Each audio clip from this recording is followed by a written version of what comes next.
patinas, the coloring of the surface of the bronze, is one of the most difficult parts of his art to replicate because he was such a master at creating this magical depth and luminosity. His style is almost impossible to reproduce, despite Papa being willing to teach, encourage creation, and share his knowledge with anyone interested in learning. Papa always describes creating a patina as an acceleration of the aging process by applying heat, water, salts, and coloring elements to the bronze. Yet for an archaeologist such as myself, a patina records the passage of time.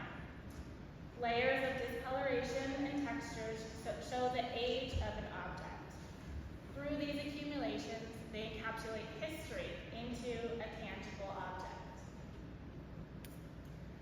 We all have patinas on us that we acquire throughout our lives.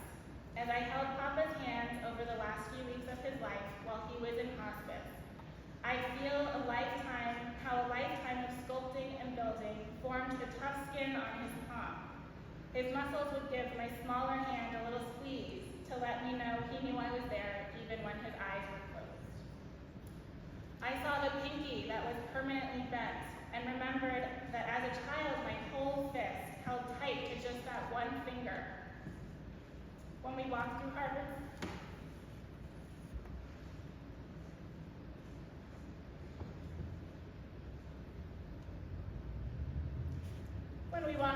Square together on our way to the cigar shop to get clove and licorice chewing gum.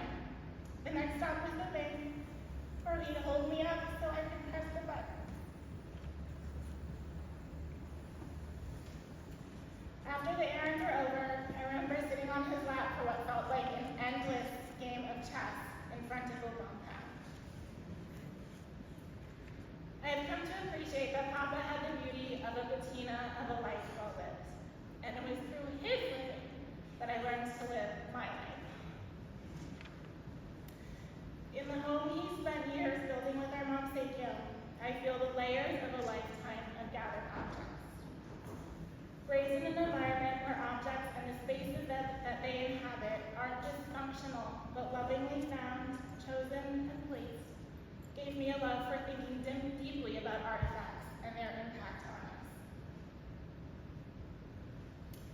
On the day he would have turned 83, March 27th, I confessed to a friend that I had started thinking about Papa's flaws.